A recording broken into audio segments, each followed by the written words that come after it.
Di sebuah desa terpencil yang dikelilingi hutan lebat, ada sebuah rumah tua yang telah lama ditinggalkan. Penduduk desa menghindarinya karena percaya bahwa rumah itu dihuni oleh arwah seorang pemuja setan bernama Mbah Sura, yang tewas secara misterius bertahun-tahun lalu. Konon, Mbah Sura adalah dukun yang dikenal melakukan ritual gelap untuk memanggil kekuatan dari dunia lain. Pada suatu malam, 4 remaja, Dimas, Rani, Edo, dan Mira, memutuskan untuk membuktikan bahwa cerita tentang rumah tua itu hanyalah mitos. Dengan obor dan ponsel sebagai penerangan, mereka memasuki rumah itu, meski telah diperingatkan oleh penduduk desa untuk tidak mendekatinya. Rumah itu gelap dan berdebu. Bau busuk menyengat menyeruak di udara. Di ruang utama, mereka menemukan sebuah lingkaran besar yang digambar di lantai dengan simbol-simbol aneh di sekelilingnya. Di tengah lingkaran, ada patung kecil berbentuk manusia dengan tanduk di kepalanya. Mira, yang paling pemberani, mendekati patung itu dan berkata dengan nada mengejek, "Jadi, ini patung keramat yang kalian takuti." Dengan tawa sinis, ia menyentuh patung itu. Namun, begitu jari-jarinya menyentuh permukaan patung, angin dingin tiba-tiba berhembus kencang di dalam rumah, membuat pintu dan jendela berderak keras. Tiba-tiba, suara tawa lirih terdengar dari sudut ruangan. Suara itu semakin lama semakin keras, seperti berasal dari berbagai arah. Keempat remaja itu panik. Dimas menyorotkan senter ke sudut ruangan, dan mereka melihat bayangan besar dengan mata merah menyala.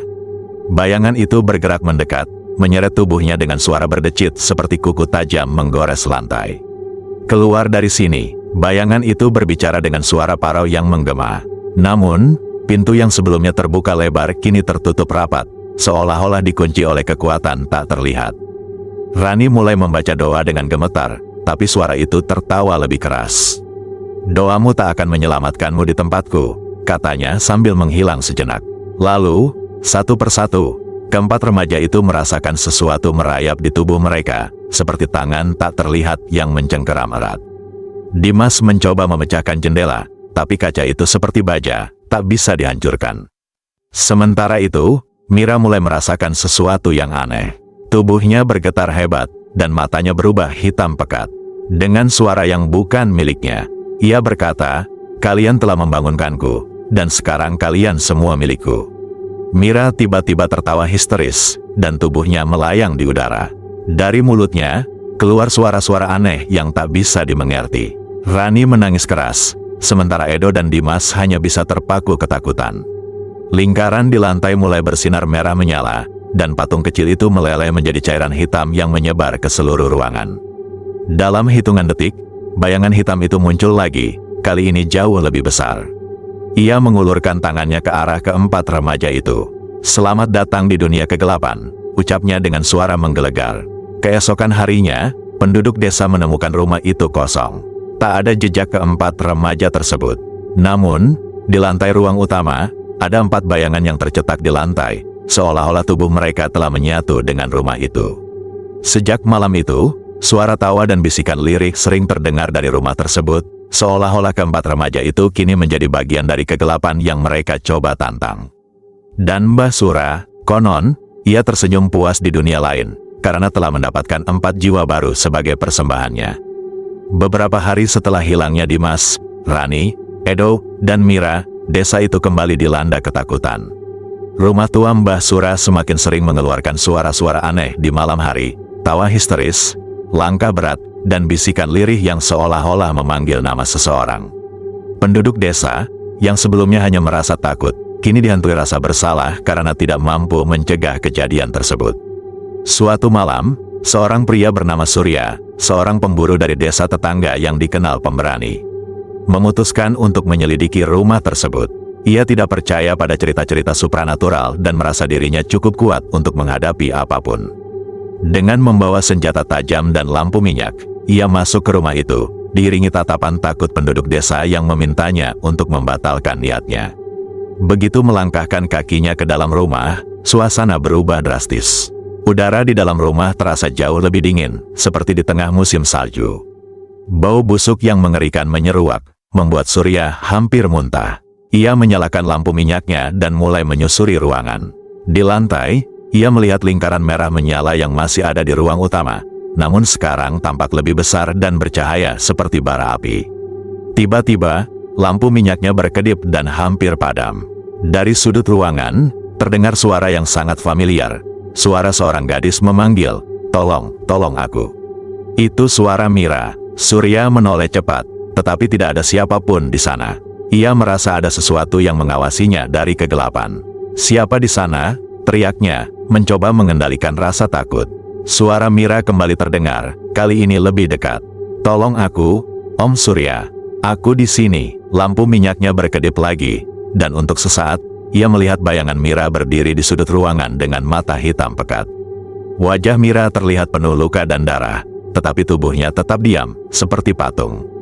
Surya mencoba mendekat, tetapi bayangan itu tiba-tiba bergerak cepat ke arahnya, disertai jeritan melengking yang membuat telinganya berdenging. Lampu minyaknya padam, dan ruangan menjadi gelap gulita. Dalam kegelapan itu, suara langkah berat mendekatinya, seperti kuku tajam yang menyeret lantai. "Kenapa kau datang ke sini?" Suara parau itu bergema. "Apa kau ingin bergabung dengan mereka?" Surya menghunus senjatanya dan berteriak, "Aku tidak takut padamu.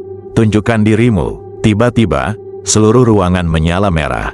Lingkaran di lantai berputar seperti roda, dan dari tengahnya, muncul bayangan besar dengan bentuk yang mengerikan. Tubuhnya seperti kabut hitam pekat, dengan tanduk panjang dan mata merah menyala. "Mereka milikku," katanya sambil menunjuk ke arah dinding. Surya melihat ke arah yang ditunjuk, dan ia terpaku. Di dinding itu, ia melihat keempat remaja yang hilang. Tubuh mereka terjebak seperti fosil di dalam batu. Mata mereka terbuka, penuh ketakutan, tetapi tidak ada tanda-tanda kehidupan. "Lepaskan mereka!" teriak Surya. Bayangan itu tertawa keras, suaranya mengguncang seluruh rumah. "Mereka sudah menjadi bagianku. Kau berikutnya." Tiba-tiba, lantai di bawah kaki Surya runtuh, dan ia terjatuh ke dalam ruang bawah tanah yang penuh dengan tengkorak manusia. Di tengah ruangan itu, ada sebuah altar batu dengan simbol-simbol yang sama seperti di lantai atas. Di atas altar, terdapat buku besar yang terbuka. Halamannya penuh dengan tulisan kuno yang tak bisa ia baca. Surya mencoba memanjat keluar, tetapi dindingnya licin dan dingin. Dari kegelapan, muncul tangan-tangan hitam yang meraih kakinya, menyeretnya ke altar. Suara bisikan semakin keras, seperti ribuan orang berbicara sekaligus. "Aku harus menghancurkan buku itu," pikir Surya. Dengan segenap keberanian, ia melemparkan lampu minyaknya ke arah buku itu. Api langsung menyambar, membakar halaman-halamannya. Namun, saat api berkobar, suara tawa histeris memenuhi ruangan, dan bayangan besar itu muncul di depannya. "Bodoh, kau hanya membuatku semakin kuat." Dengan kekuatan terakhirnya, Surya menghunus senjatanya ke arah bayangan itu. Senjata itu menembus tubuhnya, tetapi bayangan itu tidak terluka. Sebaliknya, Surya merasa tubuhnya ditarik oleh kekuatan tak terlihat. Keesokan harinya, penduduk desa menemukan rumah itu dalam kondisi terbakar. Namun, ketika api padam, rumah itu tetap utuh, tanpa ada tanda-tanda kerusakan. Tidak ada jejak Surya, tetapi suara langkah berat dan tawa parau kini terdengar lebih sering di malam hari. Dan di ruang utama, bayangan Surya kini bergabung dengan keempat remaja lainnya, terperangkap selamanya dalam rumah Mbah Sura. Konon, setiap jiwa yang berani masuk ke rumah itu hanya akan memperkuat kekuatan kegelapan yang ada di dalamnya. Penduduk desa hanya bisa berdoa, berharap rumah itu suatu hari lenyap bersama kutukannya. Namun, di tengah malam, di kejauhan, suara tawa lirih terus terdengar, seolah memanggil korban berikutnya. Beberapa minggu setelah hilangnya Surya, desa itu benar-benar berubah menjadi tempat yang sunyi dan menyeramkan. Tidak ada lagi aktivitas di malam hari, dan rumah-rumah dihuni oleh penduduk yang enggan menyalakan lampu. Setiap orang takut bahwa cahaya akan menarik perhatian dari sesuatu yang bersemayam di rumah Mbah Sura. Namun, ketakutan itu berubah menjadi mimpi buruk ketika anak-anak kecil di desa mulai bermimpi buruk yang sama. Dalam mimpi itu, mereka melihat sosok Surya, Dimas, Rani, Edo, dan Mira berdiri di depan lingkaran merah, memohon bantuan. "Kami terperangkap, kami akan membawa kalian jika tidak ada yang menyelamatkan kami." Seorang pria tua bernama Pak Ramlan, mantan dukun desa yang sudah bertahun-tahun meninggalkan ilmu gaib, mulai merasa bahwa kutukan di rumah Mbah Sura sudah berkembang menjadi sesuatu yang lebih mengerikan. Jika tidak dihentikan, rumah itu akan menyedot seluruh jiwa di desa ini, katanya pada kepala desa. Dengan berat hati, Pak Ramlan memutuskan untuk melakukan sesuatu yang ia tahu sangat berbahaya. Memasuki rumah itu dan mencoba memutus kutukan. Malam itu, Pak Ramlan mengenakan jubah putih dan membawa peralatan yang ia simpan selama bertahun-tahun, mantra-mantra kuno, botol-botol minyak suci, dan sebilah keris yang diwariskan oleh leluhurnya. Sebelum berangkat, ia berpesan kepada kepala desa, "Jika aku tidak kembali sebelum fajar, jangan cari aku. Sebarkan garam dan minyak di sekitar desa untuk melindungi kalian." Ketika ia melangkah masuk ke rumah Mbah Sura, suasana di dalam lebih mengerikan dari yang ia bayangkan. Lingkaran merah di lantai tidak lagi terlihat seperti api, kini ia berputar perlahan seperti pusaran darah yang kental. Udara penuh dengan aroma belerang dan suara-suara samar seperti tangisan bayi yang terputus-putus. Di dinding, Pak Ramlan melihat 5 bayangan, tetapi kali ini, wajah mereka tampak berubah, seolah perlahan menjadi bagian dari kegelapan itu. Pak Ramlan memulai ritualnya. Ia menuangkan minyak suci ke lantai dan mulai melantunkan mantra, tetapi tiba-tiba suara menggelegar menghentikannya. "Beraninya kau mengganggu tempatku." Suara itu seperti ribuan orang berbicara sekaligus, membuat dinding-dinding bergetar. Dari lingkaran merah, sosok besar muncul. Kini, bayangan itu tidak lagi kabur. Ia berbentuk seorang pria tinggi dengan tanduk bercabang, jubah hitam yang berkibar seperti asap, dan wajah yang sepenuhnya tertutup oleh retakan seperti cermin pecah. "Kau tahu apa yang akan terjadi jika kau gagal, Ramlan?" tanya bayangan itu sambil melangkah mendekat. "Desamu akan menjadi milikku." Pak Ramlan menggenggam kerisnya erat dan menjawab dengan tegas, "Aku tidak akan membiarkanmu mengambil lebih banyak jiwa." Bayangan itu hanya tertawa. "Mereka yang kau coba selamatkan sudah memilih untuk tinggal bersamaku. Mereka milikku sekarang." Tiba-tiba, bayangan 5 korban muncul di sekeliling lingkaran. Wajah mereka terlihat penuh rasa sakit, tetapi bibir mereka tersenyum aneh. Salah satu dari mereka, Mira, berbicara dengan suara yang bukan miliknya. "Jangan ganggu kami, Pak Ramlan. Ini rumah kami sekarang." Pak Ramlan tahu bahwa mereka hanya boneka yang dikendalikan oleh bayangan besar itu. Ia terus melantunkan mantra, mencoba memutus ikatan antara mereka dengan lingkaran terkutuk itu. Namun, semakin keras ia membaca, semakin kuat pusaran darah itu berputar, dan lantai di bawahnya mulai retak. Tiba-tiba, tangan-tangan hitam mencuat dari pusaran itu, mencoba meraih Pak Ramlan. Ia menancapkan kerisnya ke lantai, membuat lingkaran itu berhenti berputar sejenak. Namun, bayangan besar itu mengayunkan lengannya, membuat Pak Ramlan terpental ke dinding. "Kau terlalu lemah untuk melawanku," katanya. "Aku adalah penjaga batas dunia ini dan dunia mereka. Setiap yang datang ke sini adalah milikku selamanya." Pak Ramlan, dengan tubuhnya yang mulai melemah, melihat sesuatu yang aneh di langit-langit rumah. Di sana tergantung sebuah lonceng tua besar, berkarat dengan ukiran simbol kuno. Ia ingat dari naskah kuno yang pernah ia pelajari bahwa lonceng itu adalah sumber kekuatan rumah ini. Jika dihancurkan, koneksi antara bayangan besar dan dunia ini akan putus. Dengan sisa kekuatannya, Pak Ramlan mengarahkan kerisnya ke lonceng itu dan melemparnya dengan segenap tenaga. Keris itu menghantam lonceng, dan suara nyaring yang mengerikan memenuhi rumah. Bayangan besar itu mengerang, tubuhnya mulai retak seperti kaca. Lingkaran di lantai berhenti berputar, dan kelima bayangan remaja itu mulai memudar. Namun, sebelum semuanya berakhir, bayangan itu berkata dengan suara yang begitu menakutkan, "Kau mungkin menghancurkan ini sekarang, tapi aku akan kembali. Dan saat itu, kau tidak akan punya apapun untuk melawanku." Lonceng itu pecah, dan rumah Mbah Sura runtuh dalam sekejap, meninggalkan hanya puing-puing. Penduduk desa, yang mendengar suara gemuruh itu, bergegas ke tempat itu dan menemukan Pak Ramlan terbaring di tanah, kelelahan tetapi hidup. Namun, ketika mereka mencoba membangunkan Pak Ramlan, ia hanya mengatakan satu hal sebelum jatuh pingsan, "Jangan biarkan tanah ini dibiarkan kosong." Tanda hubung. Beberapa minggu kemudian, desa itu kembali tenang, tetapi Pak Ramlan tidak pernah benar-benar sembuh. Ia sering bergumam tentang bayangan besar yang berjanji untuk kembali. Dan setiap malam, meskipun rumah itu telah lenyap, beberapa penduduk desa masih mendengar suara tawa lirih dan langkah berat di tempat itu, seperti janji yang menunggu untuk ditepati. Desa itu kembali tenang setelah kejadian di rumah Mbah Sura, namun ketenangan itu terasa rapuh. Malam-malam pertama berlalu dengan sunyi yang mencurigakan. Tidak ada lagi mimpi buruk yang menghantui anak-anak, tetapi penduduk masih menghindari tanah bekas rumah Mbah Sura. Meskipun kini hanya berupa reruntuhan, tempat itu tetap terasa dingin dan penuh aura gelap. Pak Ramlan, meski tubuhnya semakin lemah, mengabdikan waktu yang tersisa untuk membaca naskah-naskah kuno. Ia mencari cara agar bayangan besar itu tidak pernah kembali.